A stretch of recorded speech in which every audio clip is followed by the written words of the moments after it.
माझा पराभव झाला तरी माझ्या पाठीशी ठामपणे उभे राहण्याचे काम राजन तेली यांनी केले। त्यांनीच मला राजकारणात हाताला धरून आणलं, शर्टावरचं बटन कसं लावायचं हे शिकवलं। त्यामुळे अशा प्रकारे हिमालयासारखा पाठीशी राहणाऱ्या राजन तेली यांच्या पाठीमागे कायम उभे राहा असे आवाहन माजी खासदार निलेश राणे यांनी आज येथे आयोजित करण्यात आलेल्या मेळाव्यात केलं। राणेंच्या विरोधात काही लोकांनी स्पर्धा निर्माण केली आहे, त्यामुळे काही झालं तरी आम्हाला फरक पडत नाही। विरोधकांचा पराभव निश्चित असून येणाऱ्या विजयाच्या दिवशी मी कणकवली व सावंतवाडी येथे गुलाल उडवायला नक्कीच येईन असा विश्वास श्री राणे यांनी व्यक्त केला। राजन तेली यांच्या प्रचारासाठी श्री राणे आज सावंतवाडीत आले होते। यावेळी त्यांनी भाषणाला सुरुवातीला श्री तेली यांचं कौतुक केलं। सावंतवाडी मतदारसंघात पोहोचले नाही असं होतच नाही आणि असं असताना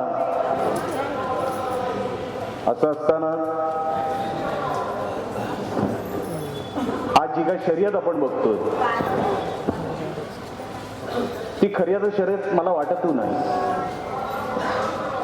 आज राजन तेली साहेब प्रचारामध्ये फार पुढे गेलेले आहेत, कारण का आम्ही या सगळ्यांनी ठरवलेलंच आहे की विरोधकांवर बोलायचं नाही। बोलायसारखं काय ठेवलं आणि किती बोलायचं विरोधकांवर? मला नाही वाटत कुडतडकर साहेबांनी काही ठेवलंय शिल्लक। सगळं काय बोलून झालं, पण विरोधकांवर एवढं बोलायची गरजच नाही। काय बोलायची गरज? काय केलं मागच्या 5 वर्षामध्ये? आम्हाला तर कुठे काय दिसत नाही। जशी सावंतवाडी 5 वर्षापूर्वी दिसायची, 2009 पासून दिसायची, आजही तशीच दिसते। जे काही करोड रुपये येणार होते ते आम्हाला कधी मिळालेच नाहीत, आम्हाला कधी दिसलेच नाहीत। ती काही ट्रेन येणार होती इथून तिथे गार्डनच्या वरतून जाणार होती, तीही दिसली नाही। रस्त्याची अवस्था वगैरे तुम्हाला सगळ्यांना माहीत आहे आणि म्हणून जो माणूस ढोंग करतो ना त्याच्या मागे कधी मतदान करू नका। कारण का बघा, विचार करा, तो जो नदी काठावर बगळा बसलेला असतो बघा, नदी काठावर 1.5 पायावर बगळा बसलेला असतो, आपल्याला लांबून वाटतो की बगळा किती छान दिसतोय, किती साधा आहे, बिचारा कोणाचंच नुकसान करणार नाही। पण बगळा पाण्यामध्ये कशासाठी बसलेला असतो? मासे खायला। त्याला मासे खायचे असतात, त्याला भूक लागलेली असते, त्याला काही तिथून वारीला जायचं नसतं, तो काय नदी साफ करायला गेलेला नसतो। आणि म्हणून या निवडणुकीत बगळा कोण तो ओळखा,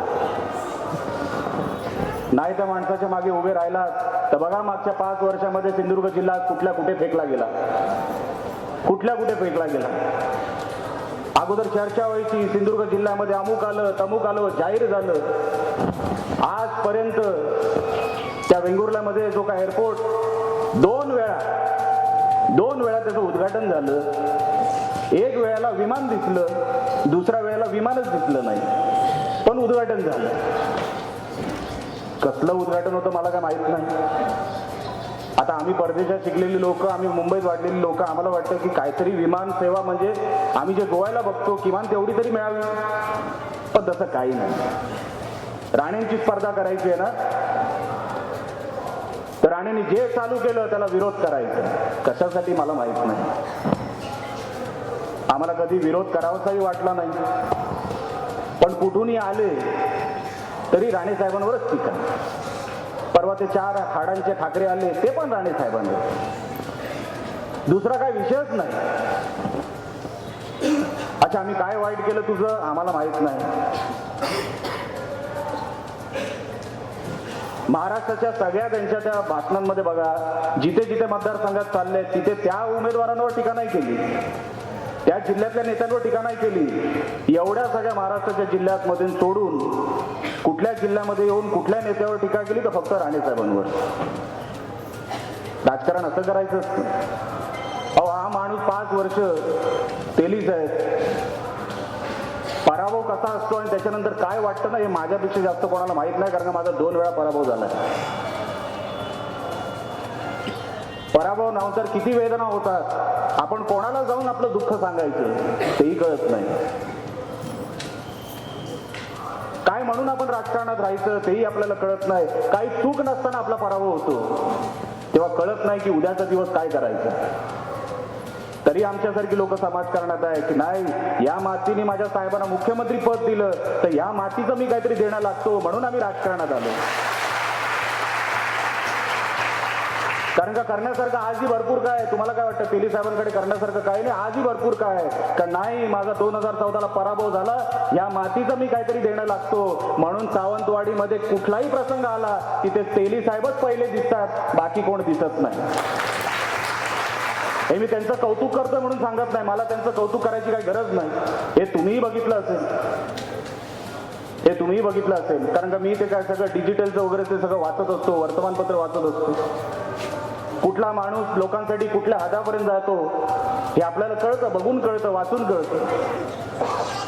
अहो, जो 24 तास तुमच्यासाठी इथे उपलब्ध आहे अशा माणसाला निवडून द्या. जो पराभव झाल्यानंतर सुद्धा तुमची साथ ज्यांनी सोडली नाही अशा माणसाबरोबर उभे राहा. ज्यांनी मंत्री झाल्यानंतर तुमची साथ सोडली त्याच्याबरोबर कधीच उभे राहू नका. वेळ असा प्रसंग येईल की सावंतवाडीची ओळख त्या मंत्रालयामध्ये सांगणारा कोण नसेल, कोण मागून तिथून घेऊन आणणारा कोण नसेल, मग कोणाकडे मागाल तुम्ही? अहो, त्या मंत्र्याला माहित काय की सावंतवाडीला काय पाहिजे, कोणतरी बोलणारा तिकडे पाहिजे, कोणतरी असा व्यक्ती तिथे पाहिजे, कोणतरी भांडणारा पाहिजे की नाही माझ्या सावंतवाडीच्या मतदारांना हे हवंय, माझ्या मतदारसंघामध्ये एवढे रस्ते हवेत, पर्यटनाच्या दृष्टिकोनातून एवढे पैसे हवेत, असा कोणतरी मागणारा पाहिजे. मंत्रालय नाही झुकत कोणासमोर, त्याला झुकवणारा माणूस आणि आमदार तिकडे पाठवावा लागतो. आणि म्हणून तुम्हाला हात जोडून विनंती करतो, मी काय लांब लचक भाषण करायला इथे उभं नाही, पण ज्या माणसाबरोबर मी इतकी वर्ष घालवली त्या माणसाबद्दल 2 शब्द बोलावं एवढीच फक्त माझी इच्छा होती. ज्यांनी मला पहिलं साहेबांनी सांगितलं, राजन निलेशला तू निवडणुकीमध्ये बाकीचं सगळं फिरून आण. मला जिल्हा दाखवणारं कोण तर राजन तेली, जिल्हा. आणि म्हणून त्या माणसासाठी मला 2 शब्द बोलायचं होतं. राजकारण मी विरोधकांवर टीका करायला ते उभं नव्हतो, तुमचा उमेदवार कसा आहे हे सांगायला उभा होतो की इतके सारे प्रसंग आल्यानंतर सुद्धा, पराभव झाल्यानंतर सुद्धा त्यांनी तुमची साथ सोडली नाही. आता तुम्ही त्यांची साथ सोडू नका एवढंच सांगण्यासाठी इथे उभा होतो. आणि तुम्ही त्यांची साथ ठेवाल. येणाऱ्या 21 तारखेला कपाट हे राजन तेलीचं उघडणार आणि ते समोरच्या उमेदवाराला आपटणार एवढं मात्र निश्चित आहे. आणि परत एकदा आपल्याला सगळ्यांना राजन तेली साहेब 2च ठिकाणी निलेश राणे गुलाल उडवायला जाणार, एक म्हणजे कणकवली आणि दुसरा म्हणजे 24 तारखेला तुमच्या इथे गुलाल उडवायला येणार म्हणजे येणारच. एवढंच बोलून रजा घेतो. जय हिंद, जय महाराष्ट्र.